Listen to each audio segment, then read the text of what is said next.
Hi everyone, welcome back to another video. Welcome to another episode of the Bible study session. I'm going to continue with the book of Hebrews, and today I'm going to take a look at chapter 5. Now, in case you guys haven't watched the past episodes, I'm going to put them all in the description below. I will be reading as usual from the New King James Version on the YouVersion Bible Online, because other than being pretty accurate in terms of translation, if you compare it to the Greek text, it has the additional references that you can use to further study and to connect the Word of God as a whole, both Old Testament, New Testament, whether on some quotes, you know exactly when they're taken from. So it's very useful for that reason. But most of everything, I recommend you to read the Interlinear Bible. Here you actually have the Greek, the word by word translation, and this can really help you to understand the emphasis on the original text. So in case some passages might be hard to understand, you can always come here. You can check the actual translation of each single word, the usage, the definition, the lexicon, and all other stuff that can really help you to understand more what the passage is talking about. So yeah, I'm gonna read as always the whole chapter. I'm gonna try to summarize the most important truths and the most important points that we can learn from this chapter. We could be spending hours really diving in and doing a deep study of the Word of God, but my goal is trying to summarize so that we can go through the entire book of Hebrews, yeah, in an easy and simple way I can explain, what the author is trying to teach with this book. So now reading the whole chapter first.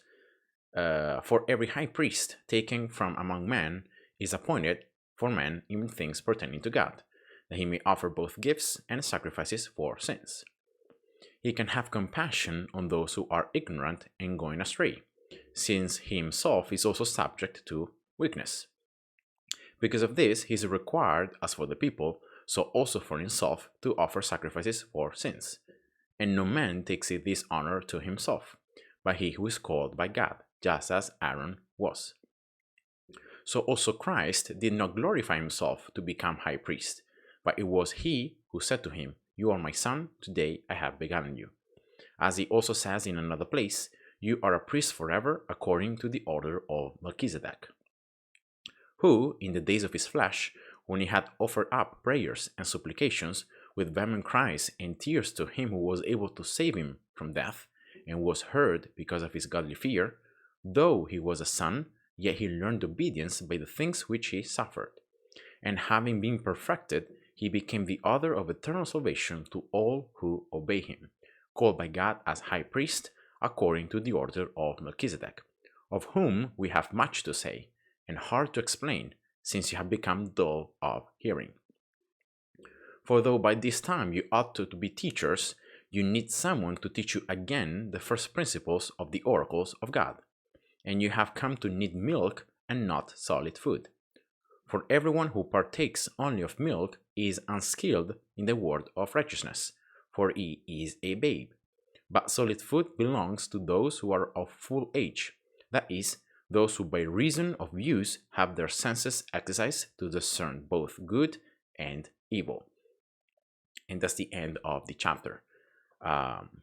So now what we can learn now from this chapter onwards, the author starts to make a case for the high price food of Christ, and why Christ is the perfect high priest, and why he and his sacrifice could actually atone for the sins of the entire world, both past, present, and future, for all the sins. And this is the first chapter where the author starts making this case.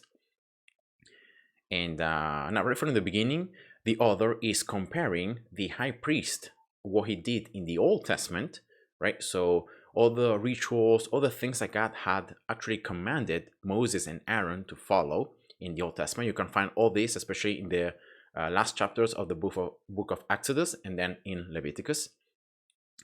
And so it's very important here to have the background knowledge. So what were these offerings, these gifts, these sacrifices made for? All the rituals that the priest had to follow, all the usage of the blood, all the entering into the Holy of Holies, right? Entering into the temple, purifying himself, And all these things, these are all things that the author uses to compare them to what Christ also has done, and why Christ actually has done it in a better and improved way. So that's pretty much the case of the author. And so the author here is saying, for a high priest, so in the past, right, it was taken from men. So the Levites, right, that were the ones appointed by God to do his services, were taken from the tribes of Israel. So they were actually men.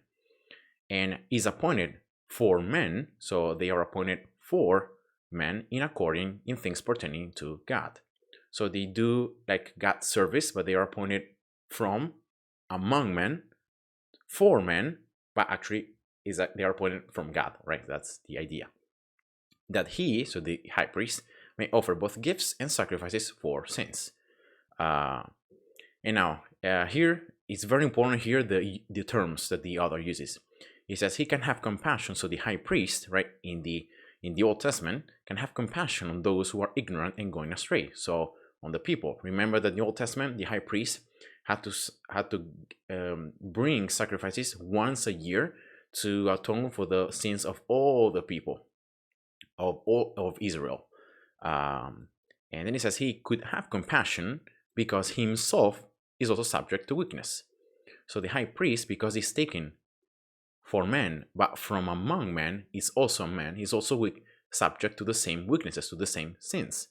And that's why he said that in order to offer a sacrifice to atone for the sins of the people, before he also had to give a sacrifice for himself, for his own house, in order to purify himself, and then being able to offer a sacrifice for the sins of the people, for the atonement of the sins of the people. That's pretty much the idea.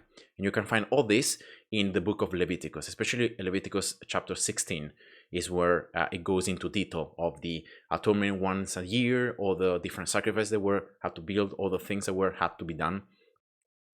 And so that's the idea, right? And now no man takes this honor, so being a high priest, to himself. Why? Because it's called by God. It's God who chose the Levites and family of Aaron, right, to become the priests and the ones to might perform the sacrifices and all the things pertaining to God. So that's the idea. It's not honor, it's not glory for themselves, but because it's from God. God is the one calling them. So in the exact same way, also Christ did not glorify himself by becoming, to become a priest, but it was God who appointed him to call him to do so. So imagine God the Father, right, telling God the Son to do this, and God the Son becoming a man and being obedient to the calling and to the task that God the Father had given him. And now here the author uses Psalms 2:7 and Psalms 110 verse 4 in this case to make this case. You can see, you are my God, today I have begotten you. So God the Father telling his Son to do this, right? And the fact that you are a priest forever according to the order of Melchizedek. So Christ is like compared to this figure of high priest, but he becomes forever an everlasting priest, the perfect high priest for us. And then here it says Christ, who, right? So this is referring to Christ. In the days of his flesh, remember that Christ, the God the Son, right? He humiliated and he limited his own divine power by becoming fully a man, right? So that's the idea. So in the days of his flesh, when he was subject to all our weaknesses, to all our temptations, but he did not sin, right? So that was the big difference between like us and between also the high priests in the Old Testament, right? That they were subjected to weaknesses. They also had sinned, but Christ did not sin. So that's the big difference. And now here is especially talking, I think, about the last moments when Christ knew what he was about to do, right? That he was about to be sacrificed, that all the pain, all the sufferings that we have to go through, and especially the largest torment that it was to be separated from God, right? Because it was so full of sin that in that moment, right, when Jesus cried, oh God, my God, why have you forsaken me?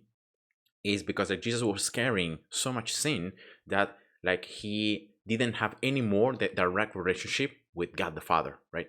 Because he was so much overwhelmed by sin. And that's why here is making the case, right? When he had offered up prayers and supplications with cries and tears to him, so to God the Father, who was able to save him from death, and was heard because of his fear, right? Though he was a son, so he had all the authority to like do whatever, right? But he learned obedience, right? He as Jesus said, no, not my will but yours be done, when Jesus was praying, right? And he was sweating blood, and he was really going through this huge suffering, because Jesus was knew what he was going to do, right? All the sufferings, all the things that all the pains that he had to go through. But Jesus, though he was a son, he learned obedience. So he still obeyed God through the end, until death, right? But the things which he suffered, and having been perfected, so once Jesus died and then he resurrected, his human body, right? That because of sin from the beginning, all humans were bounded by sin, and their physical bodies entering this state of decay, right? But now Jesus, having become fully a man, having lived the perfect life, he died and then he resurrected. He had this glorified body, so he was perfected. So having been perfected, now he became the author of eternal salvation to all who obey him. You can see that Jesus obeyed God the Father, and by obeying him, all the things he suffered, by dying, and then by having been raised up because he had no sin, and having been perfected, now Jesus becomes the author of eternal salvation to all who obey, in this case, him. So Jesus Christ, right? Being glorified once again to the original position that he had, being God the Son. But in this case, also having the full, perfected and glorified human nature, called by God as high priest, according to the order of Melchizedek. And now this Melchizedek is this character that we find in Genesis, so in the Old Testament, and it's what's called a theophany. So it's an appearing of Christ before, right, Christ fully became a man, right, and came and dwelt with us. And I don't remember exactly where it is, but it's in Genesis. I don't remember exactly the chapter, but it's in Genesis. And then here the author says, of whom, so of this Melchizedek, of whom we have much to say, but it's hard to explain. The author himself recognizes that it's hard, right, to understand, to connect all these things. But in this case, it's hard also because the people that were receiving this letter, so the Hebrews in this case, had become dull of hearing.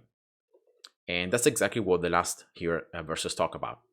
It says, for though by this time you ought to be teachers, so you ought to know these things and be able to teach them to others, but now you need someone instead to teach you again the first principles of the oracles of God. Like, you don't even know the revelation of God. You don't know how the Old Testament talks about Christ. You ignore all these things, and you actually need someone to teach you again this stuff. And so you need milk rather than solid food. And here the author makes a case like for a little baby, right, that once you are a newborn, you can only drink milk, right? You need milk, then you grow up, you get older, and then slowly you start eating more solid food, so more hard food to digest. And that's exactly, right? So because they are like babies, right, they are like newborns in terms of knowledge of the relation of God, of the scriptures. They are ignorant, and so they are like little babies. And so it says, for everyone who partakes only of milk, so it's like a baby, right, is unskilled in the word of righteousness. So the word of righteousness refers to the scriptures, right? And it says that but solid food belongs to those who are of full age, so those who are grown, those who know the scriptures, and especially here the author says those who by reason of use, so they use their reason and they increase, their honed and senses to discern both good and evil. So you're pretty much saying, okay, by knowing the scriptures, by meditating on what God is revealing, I use my reason, right? I train myself, and so I'm able to discern what is good from what is evil, what is true from what is false, what's right from what is wrong. And that's why they can take solid food. So they can learn hard things, right? Instead, if you don't even know the word of God, then you will not be able to understand these hard things. So that's the the other pretty much inviting people to really go deeper into the Word of God, knowing the oracles, right? The first principles of the oracles, so the revelations of God, and really learning and being able then to start meditating on harder concepts. And that's it. Once again, this is a pretty short chapter, and it's very closely related to chapter 6. You can see that every chapter starts always with therefore, right? Therefore, always chapter 5, for every, right? Chapter 4 as well. So all the chapters are in one way or another connected, and I'm just dividing them in these separate videos just to be able to summarize well each chapter. And yeah, that's pretty much it, guys. So I hope you enjoyed. Thanks for watching, and see ya. Bye bye. God bless you.